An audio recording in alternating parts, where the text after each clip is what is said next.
Hello everyone, I'm Amulya BR of Sri Venkateswara College of Engineering and I belong to the branch CSE AI. Today I'm back with another subject called Advanced AI and ML and on the topic the nature of environment. So let us see what we're going to learn today. The contents are defining the environment in AI ML, importance of the environment, key characteristics of environments, static versus dynamic environments, episodic versus sequential environment, fully versus partially observable environments, stochastic versus deterministic environments, discrete versus continuous environments, single versus multi-agent, then the conclusion. So first let us see the definition of an environment in AI ML. So, in AI and ML, the environment refers to the external context in which the agent will operate, gathers the data, and also performs actions. So, it will encompass all the factors which are influencing the agent's decisions, which is including the states, space, the rules, and the dynamics.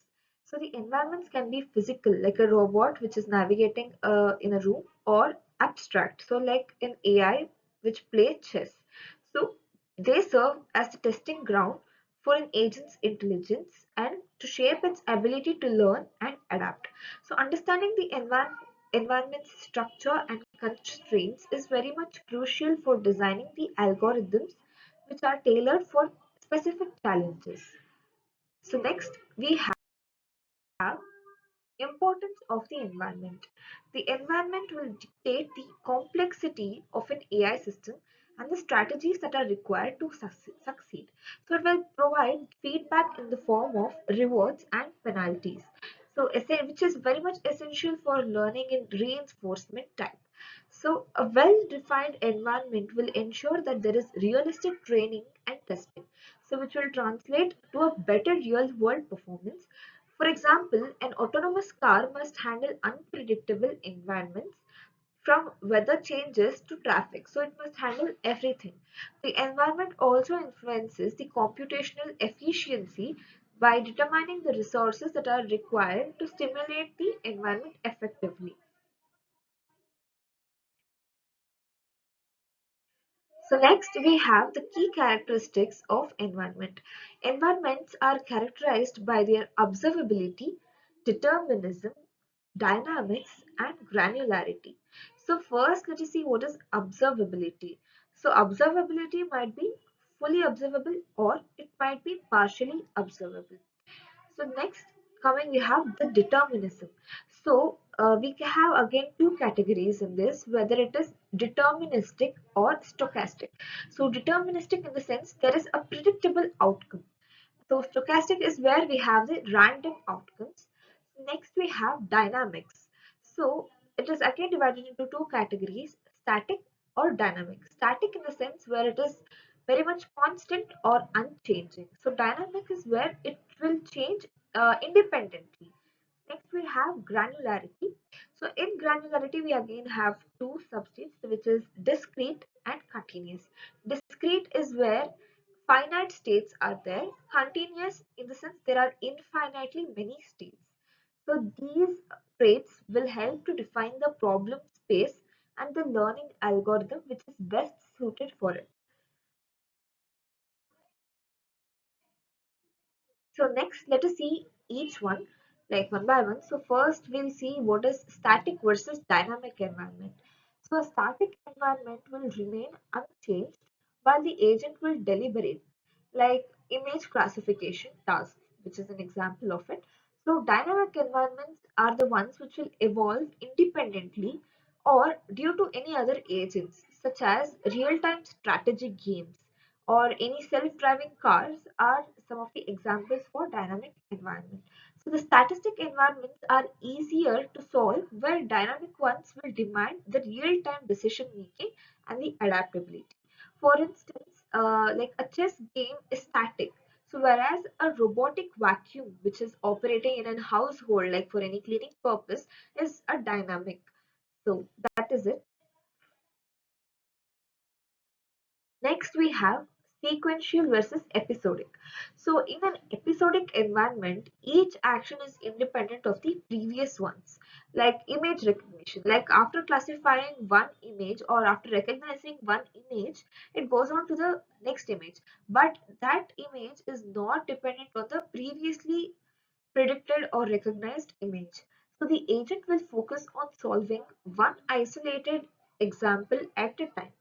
Whereas in sequential environments, the actions will influence the future states and the outcomes. So this will require the agent to consider the long-term effects also. Like for example, in a driving, like self-driving cars or any board games. So sequential environments will demand strategies which will account for rewards and evolving scenarios.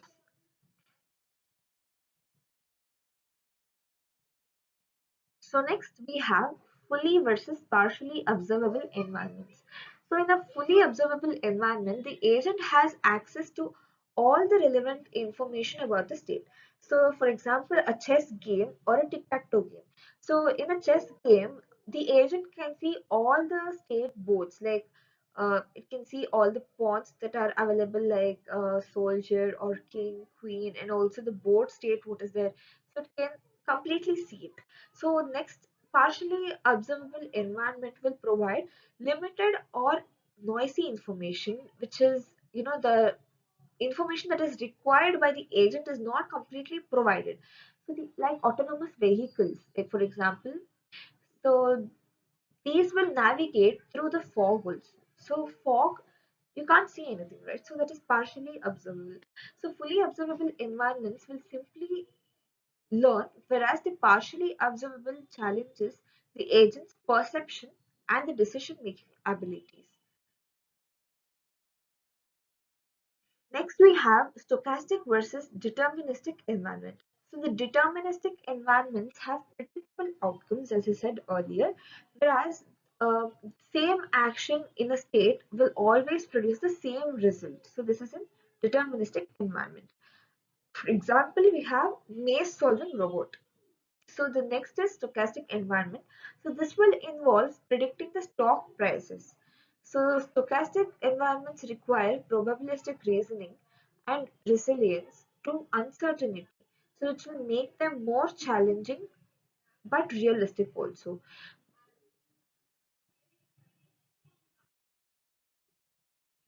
So next we have discrete versus continuous environment.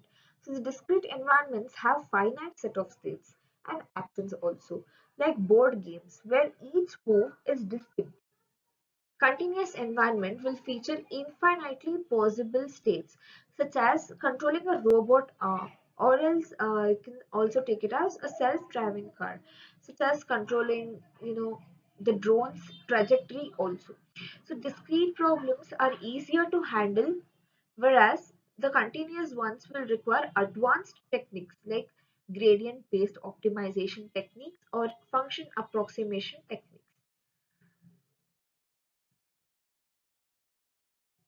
So next we have single agent versus multi-agent environment. So in single agent environment, the agent will operate in isolation, like solving a puzzle. So there is only a single agent which can solve the puzzle, so that is done.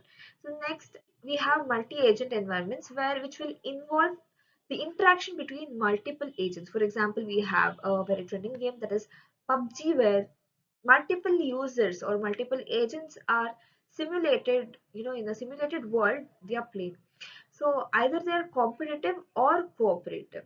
So multi-agent systems and the complexity in that, due to the need for coordination or strategy formulation, will often involve game theory or any decentralized decision making.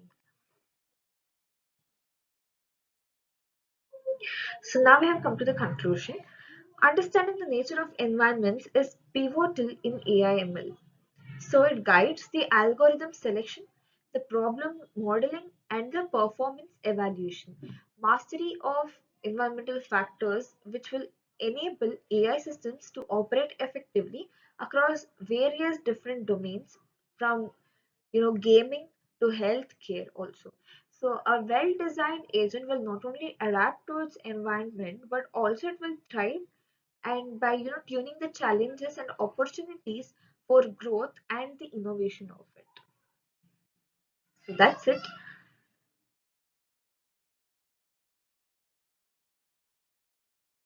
I would like to thank each and everyone for watching the video completely till the end. I also request you to please like the video and share the video amongst your friends. I also make sure to come back with another video on a different subject. Until then, have a good time. Thank you.